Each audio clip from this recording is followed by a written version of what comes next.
রোজা ও ইফতার নিয়ে আলোচনা করতে গিয়েও একই ঘটল। দর্শক, আমরা কোন দেশে বাস করছি? আমরা তো এর প্রতিবাদ করছি, অনেকে ইমোশনাল হচ্ছি, গণ ইফতারের দৃশ্য দেখে আমরা অত্যন্ত খুশি হচ্ছি। Definitely initially we are happy, we are placed, we are satisfied, কিন্তু আমরা রুটে যাচ্ছি না।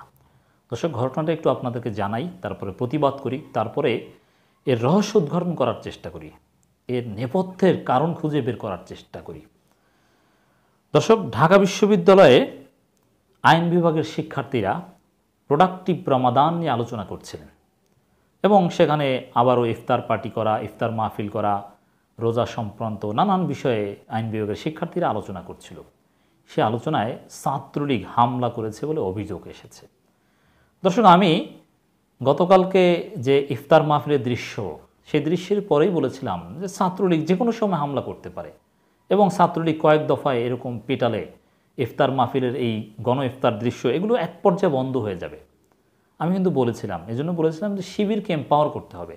ছাত্রলীগের বিকল্প ইসলামপন্থী পলিটিক্যাল ফোর্স থাকতে হবে ক্যাম্পাসে, না হলে এই ধরনের নন পলিটিক্যাল ট্রানজিটরি প্রতিবাদ এগুলো ডিউরেবল হয় না। আমি বলেছিলাম, সেটাই হয়েছে।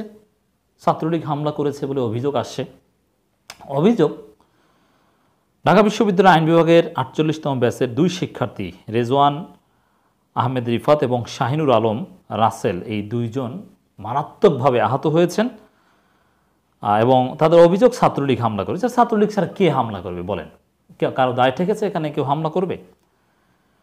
আইন বিভাগের শিক্ষার্থীদের উদ্যোগে প্রোগ্রাম ছিল রমজান উপলক্ষে, প্রোডাক্টিভ রমজান, এবং তারা এটা বঙ্গবন্ধু টাওয়ার মসজিদ সময় বাদ জোহর 13 মার্চ বুধবার জ্ঞান অর্জন এবং সার্বিক প্রস্তুতি বিষয়ক একটা সেমিনার আলোচনা, সেখানেও হামলা। এটা কিন্তু কোনো পলিটিক্যাল কর্মসূচি নয়, অথচ দেখেন কোথায় নেমেছে ছাত্রলীগ, আমরা কোথায় এসেছি, কোন দেশে বাস করছি। আমি অবশ্যই কারণ নিয়ে আলোচনা করব, আমার মূল ফোকাস থাকবে এটা। যেখানে যেখানে আপনি যদি আলট্রা সেকুলার দেশগুলো তো যান, আমাদের ইউরোপের দিকে তাকান, ইউকেতে তাকান, ফ্রান্সের মতো দেশ যেখানে ইসলামের প্রতি সহিষ্ণুতার যথেষ্ট অভাব, বাক স্বাধীনতার অজুহাত দিয়ে ইসলামকে কটূক্তি করা, আল্লাহর নবীকে কটূক্তি করা হয়, প্রায় ব্যঙ্গ করা হয়। সেই ফ্রান্সেও রমজানকে স্বাগত জানিয়ে বিভিন্ন ব্যানার ফেস্টুন, অভাব নেই। হোয়াইট হাউসে ইফতার দেওয়া হয় বা ইফতারকে সমর্থন জানানো হয় বা শ্রদ্ধা দেখানো হয় রমজানকে। বিভিন্ন ফুটবল ক্লাব রমজানকে, ইফতারকে, এগুলোকে স্পেশাল রেসপেক্ট করে।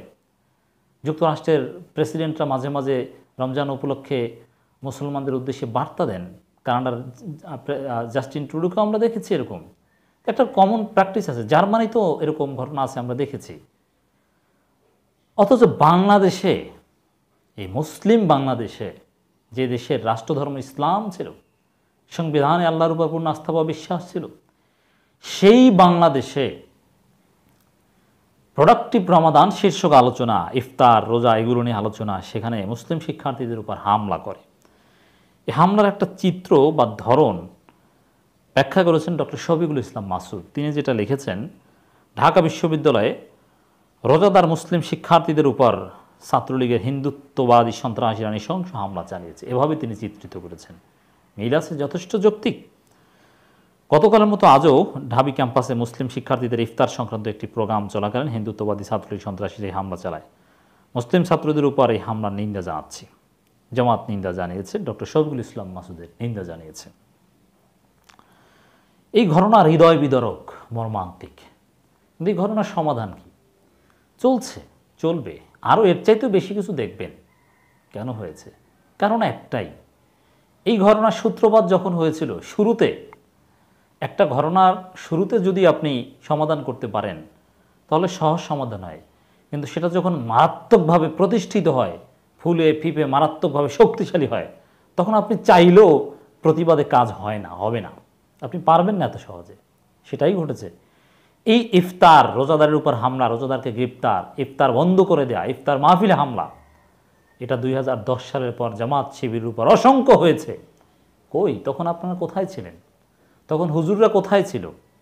কেউ টু শব্দ করেছেন না? চুপ করে মুখে কুলুপ এঁটে আপনি ঠিকই বড় বড় ইফতার মাহফিল করেছেন।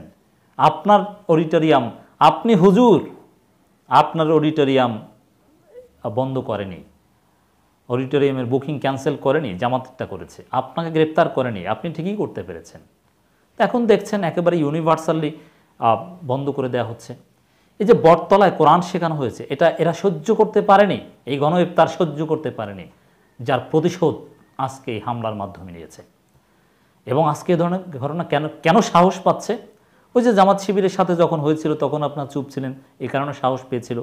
আর জামাত শিবিরের উপর হামলার মধ্য দিয়ে মূলত এগুলোর এই আজকে এই পর্যায়ে আসার পরিকল্পনা। ঢাকা বিশ্ববিদ্যালয়ের জাতীয় সঙ্গীত, ভারতের জাতীয় সঙ্গীত গাওয়া হয় সমস্বরে সিনেট ভবনে, কোনো প্রতিবাদ নেই, কেউ কিছু করতে পারবে না, এরকমই হবে। জামাত শিবিরের মাজা ভেঙে তারপরে এখন এটা শুরু হয়েছে। আপনি চুপ ছিলেন, এখন দেখেন আপনার মাজা ভাঙা হবে। সাধারণ শিক্ষার্থী, নন পলিটিক্যাল কেউ রেহাই পাবে না। এটাই অনিবার্য পরিণতি, ইতিহাসের বাস্তবতা এটাই।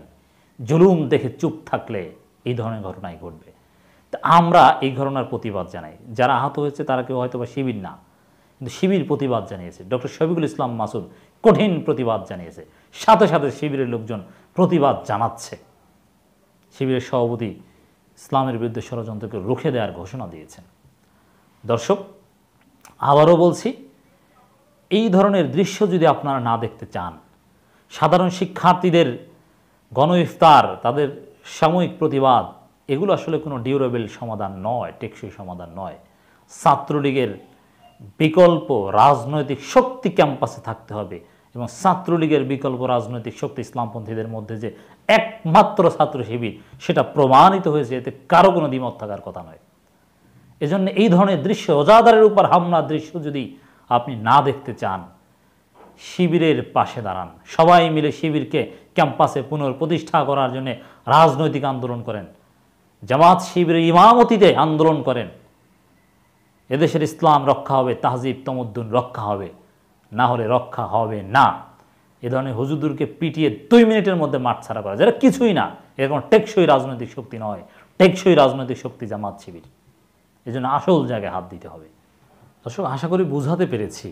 এই ধরনের দৃশ্য দেখে আমাদের হৃদয়ে রক্তক্ষরণ হয় যে রোজাদার শিক্ষার্থী, দাঁড়িয়ে রাখা শিক্ষার্থী, ঢাকা বিশ্ববিদ্যালয় আইন বিভাগের শিক্ষার্থী, তার উপরে এই ধরনের হামলা।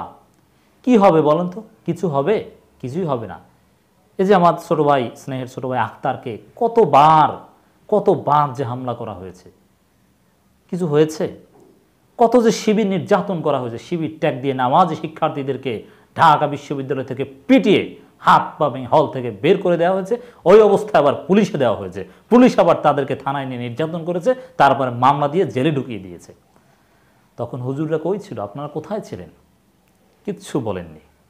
এখন দেখেন কি হচ্ছে।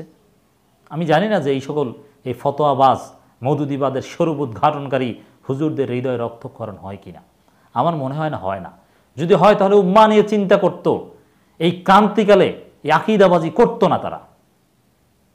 তাদের হৃদয়ে কবে বিগলিত হবে, তাদের বিবেকে কবে নাড়া দিবে।